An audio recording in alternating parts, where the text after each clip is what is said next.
Dear students and viewers, welcome to my presentation.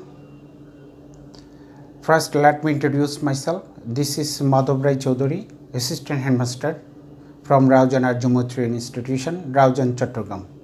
How are you today? Hope you are all well in this critical pandemic situation of COVID-19 and your school is closed for a long time. In this unexpected situation, we cannot take our classes in real life classroom. In these circumstances, our Honorable UNO Upazila Nirbahi Officer Mr. Junaid Kabir Sohag sir has provided all sorts of logistic supports and facilities to arrange Raujan Online School for the students, and we all the teachers are also grateful to him for the initiative that he has taken. Dear learners, you will be happy to know that in this online school you will get a lot of subject based skill teachers, and hopefully the art of teachings of the teachers will help you to complete the syllabus. Now I like to start my lesson. Dear students, you know there are two types of sentences, according to meaning and according to structure. Today I will tell you some tips and terms which will help you to change the sentences according to structure. So if you want to change the sentences according to structure, you need to know four things. These are phrase, clause, conjunction,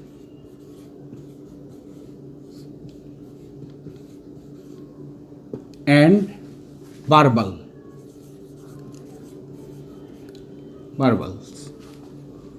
These four things you need to know if you want to change sentences.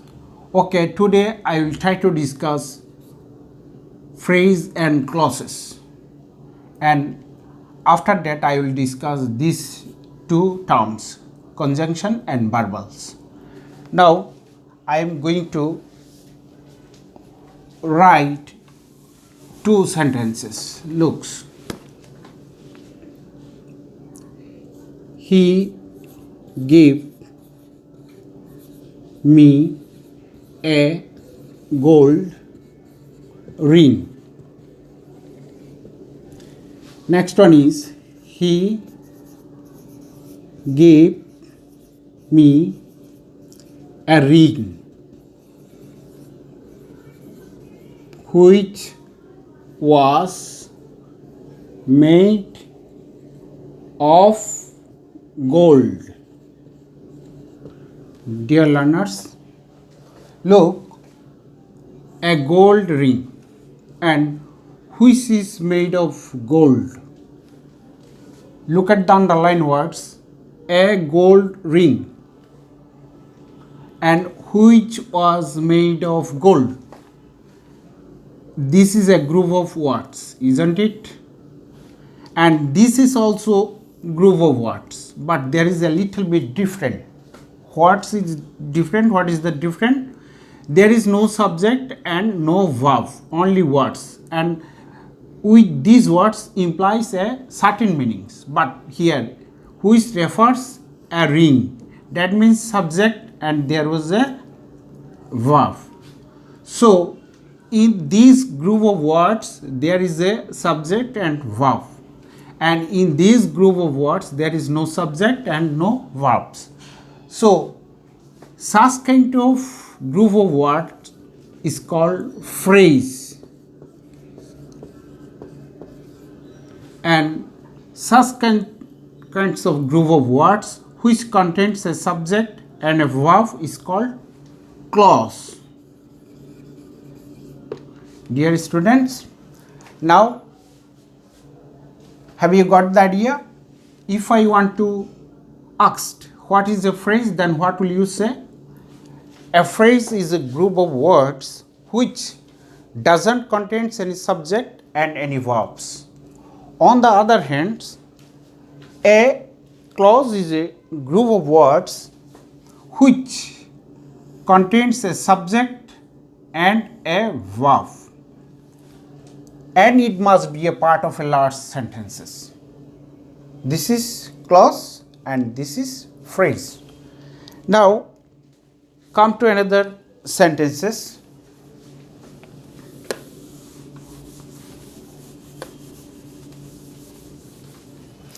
Now I am writing 3 sentences. I know the honest boy. Next one, I know the boy who was honest.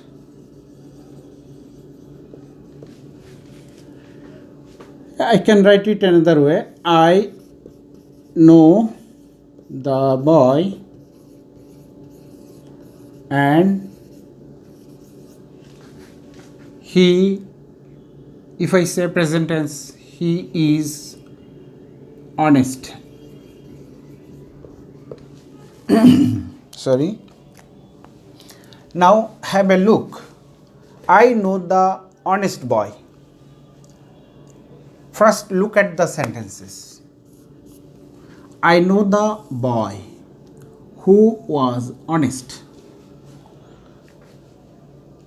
How many clauses are there? How many clauses in these sentences?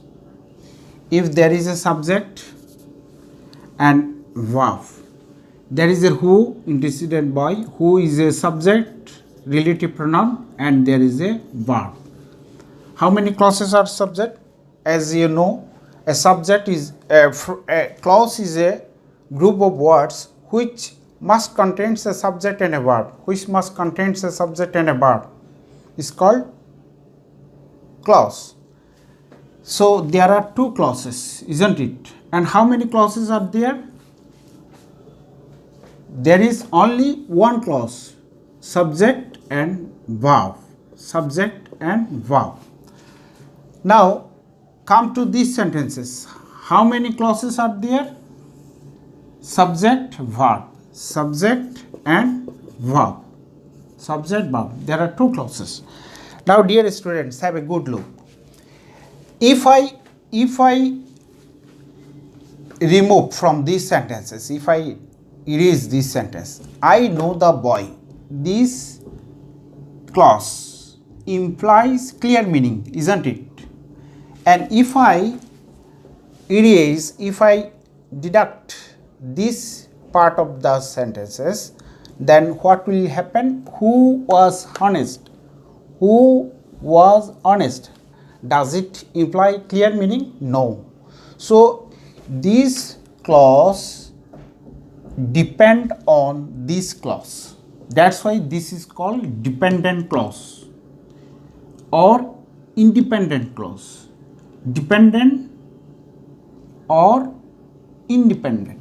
Sorry, dependent clause, because this is dependent on it. This is independent and this is dependent. The another name of this clause is subordinate clause, because this is depend on this clause, and the clause which is not depend on other, this is principal clause, and this is subordinate clause. Okay. Now the sentence which have one principal clause or independent clause and more than one subordinate clause or clauses is called complex sentence. Dear student, the sentence which one principal or independent clause and one or more than one subordinate clause is called complex sentence.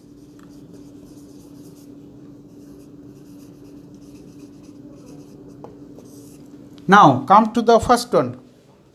There is only one subject, one verb, that is called simple sentence.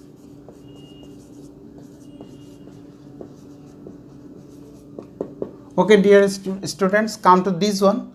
This is independent clause and this is also independent clause. One clause doesn't depend on another. That's why this is called coordinating clause.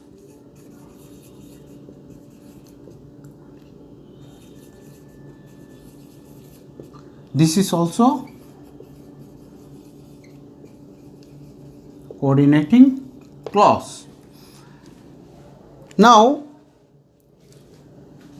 two or more than two independent or principal clause is in a compound sentence.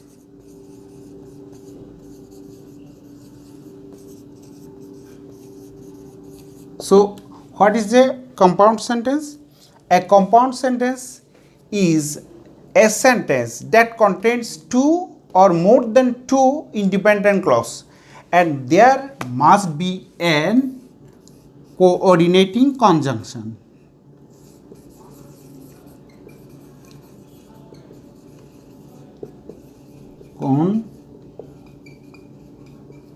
Conjunction. So, coordinating conjunction are and, or, but, and there are another name of correlating conjunction, either or, neither nor, not only but also, like that.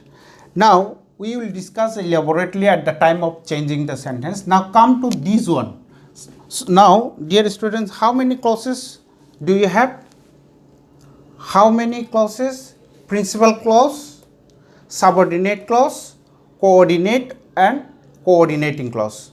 Coordinate or correlating clause. So now I like to tell you about these subordinate clause. This is very important things you need to know, because if you want to change the sentences simple into complex, complex into simple, simple complex into compound, compound into simple, you must know subordinate clauses and classification of subordinate clauses. Now if we classify the subordinate clauses, what will happen? Look.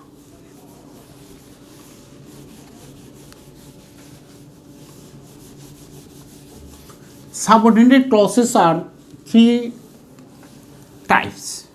How many kinds of subordinate clause? If we classify the subordinate clause, you will get three types of subordinate clause. One is noun clause,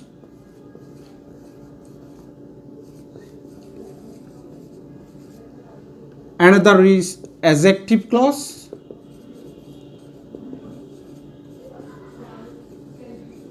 and last one is adverbial clause. So today we will discuss about these three types of clauses, and this is very important because sometimes we choose noun clause is adjective clause is noun clause, sometimes we cannot identify them. Now today we will clearly know that what is noun clause, what is adjective clause, what is adverbial clause. Now have a look. I am writing three sentences. First, noun clause.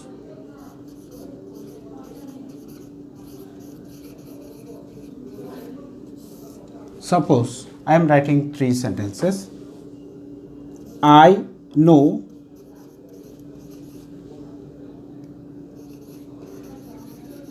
where he lives. This is one. Another one is what he said was interesting.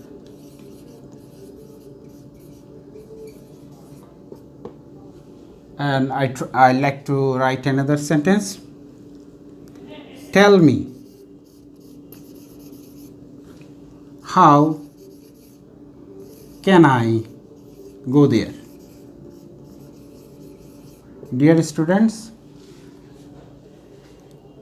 have a look at the sentences. I have written 3 sentences. Now these are all noun clause. How many clauses are there? There is one clause, there is another clause. He said what was interesting. Tell me, I go there. How can I go there? Now dear students, this is a clause. Now you have to tell what is it noun clause or adjective clause or adverbial clause? How can you know? This is the question.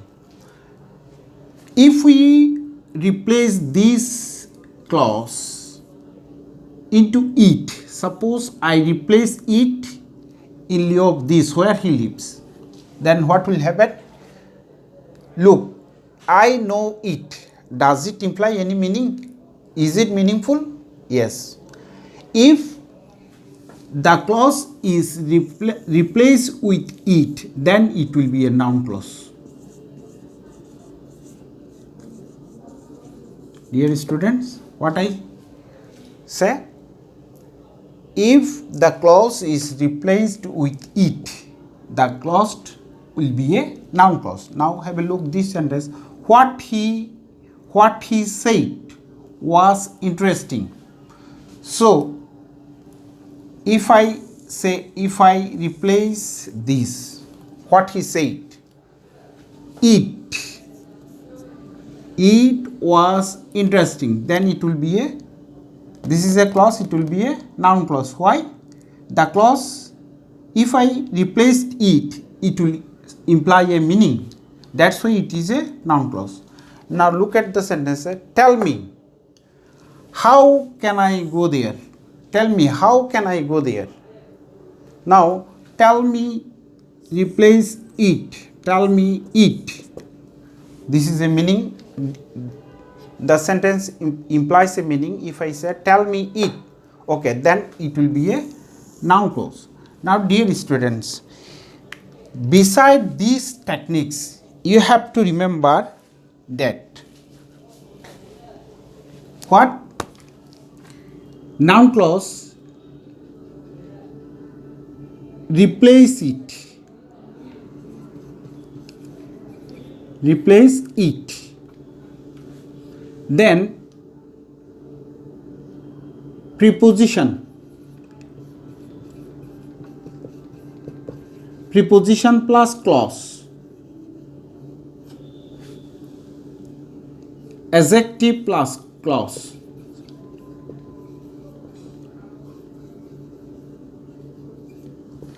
Then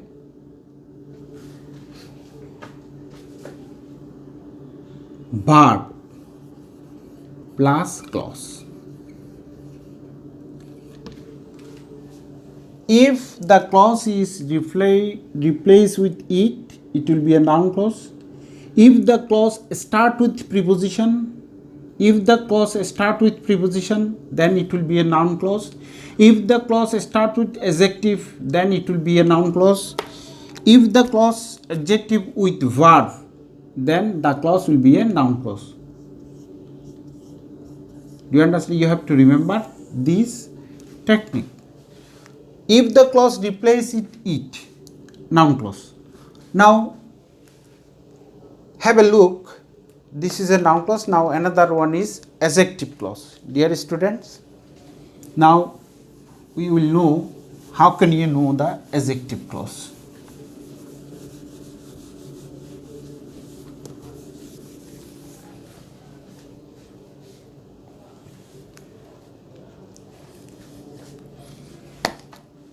I am writing 3 sentences.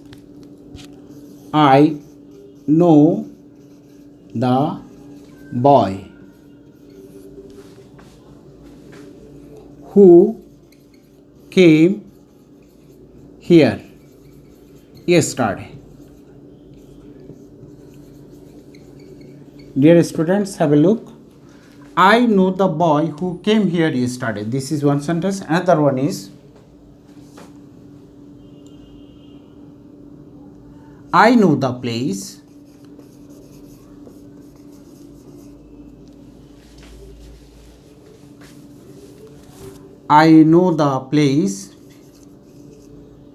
where he lives.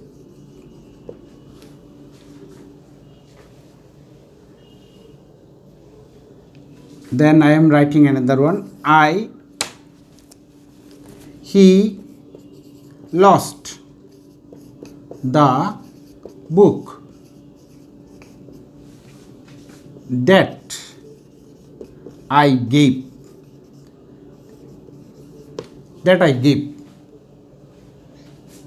Okay, dear students, have a look. I know the boy who came here yesterday. So there is a clause, there is another clause. I know the place, this is one, this is another. He lost the books that I gave. Now, one thing you must remember that. Now I like to write the pronouns, relative pronouns and relative adverb. These are the W's what you need to know. I am writing here. This is very important.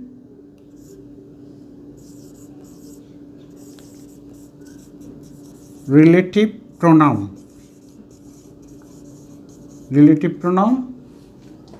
And another one is relative verb. Dear students, relative pronouns are what, who, whose, whom, that. 1, 2, 3, 4, 5. There is another which. These are the relative pronoun. What, who, whose, whom, that, which. These are relative pronoun. And relative adverbs. Sorry, I have.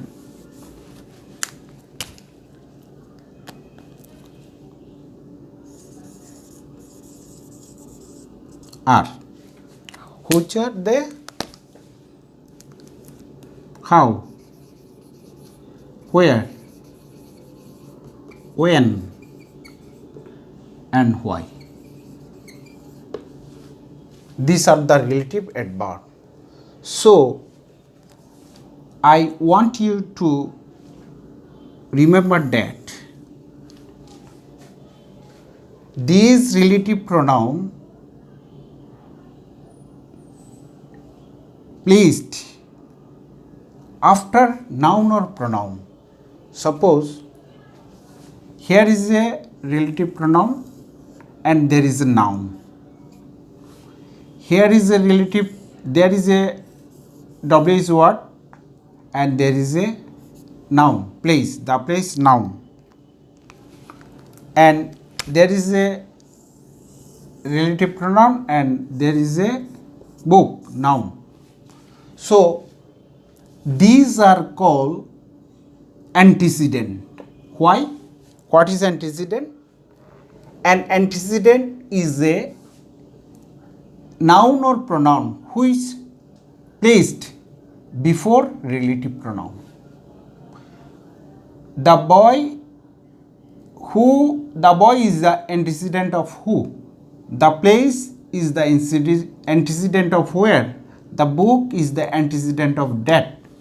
So, an antecedent is a noun or pronoun which placed before relative pronoun. So, an adjective clause is a clause which placed before noun or pronoun. Is there any antecedent? This is called antecedent. This is called antecedent, and this is also antecedent. That's why these clause, these clause, these clause, that's are adjective clause. So how can you identify an adjective clause? An adjective clause must be placed before after noun or pronoun. So an adjective clause, what is an adjective clause? An adjective clause is a clause which works as an adjective. So how can you identify an adjective clause? The clause which takes an antecedent. It will start with relative pronouns and it must be taken antecedent. That's time we call the clause is adjective clause. Okay, now dear students, I think you have got a good idea about noun clause and adjective clause. Now come to another clause. This is adverbial clause. Now have a look. Now I am writing 3 sentences.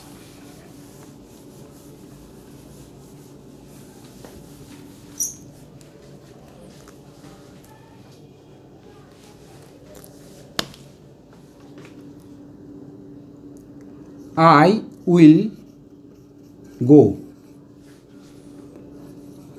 where he lives.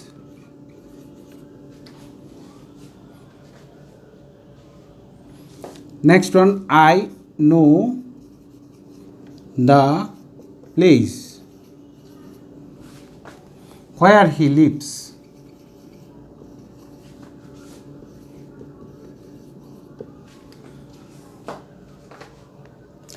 Then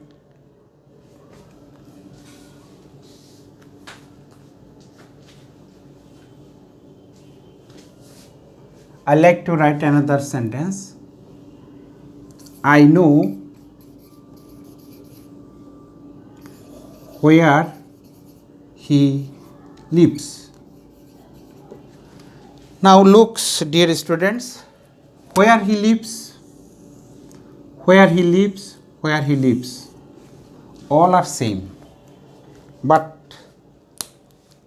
all are same clause, all are, is it, are they all noun clause or adjective clause or adverbial clause? Can you guess? Now have a look. If it is noun clause, it must be replaced with it. If it is adjective clause, it must have an antecedent, isn't it? Antecedent plus relative pronoun. So now come to here.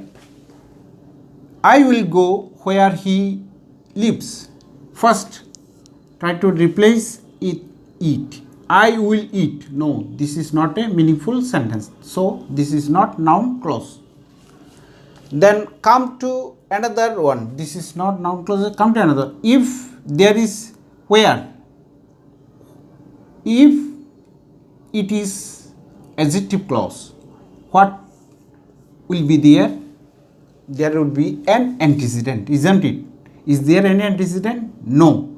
So that's why it is not an adjective clause. So that's why it will be an adverb clause, adverbial clause.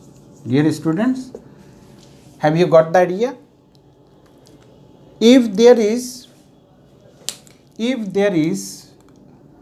the clause is not replaced with it, if the clause is not start with, I told you another things, be plus clause, then adjective plus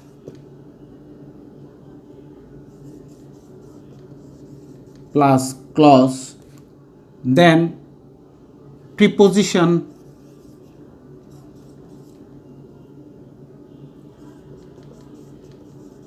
plus clause. There is none one. There is no one. There is no be. There is no adjective. There is no preposition. There is no replace it. There is no meaning. Replace the clause it. That's why this is adverbial clause. So another there you will remember another techniques. If you ask the verb where, when, why, and last one is how. If you make the question with this relative adverb, the answer, if you get the answer by asking this relative adverb, then the clause will be an adverbial clause. Now come to second one. I know the place where he lives. First, replace it.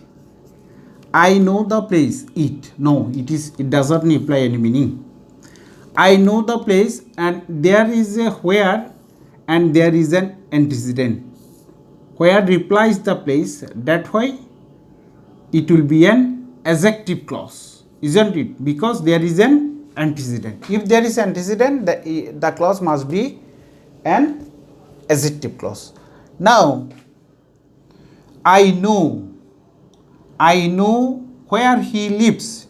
Replace the clause with it. I know it, then it will be a meaningful. So what kind of clause it is? This is noun clause.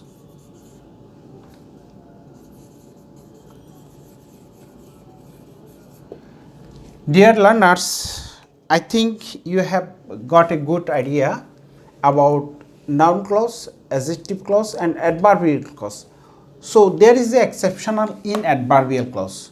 You need to remember that if the clause start with so that, in order that,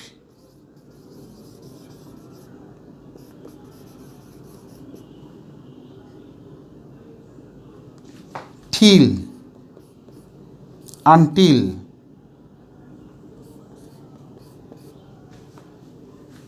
then sorry, then as, why,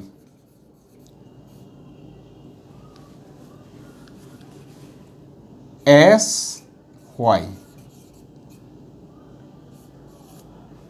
1, 2, 3, 4, 5, 6.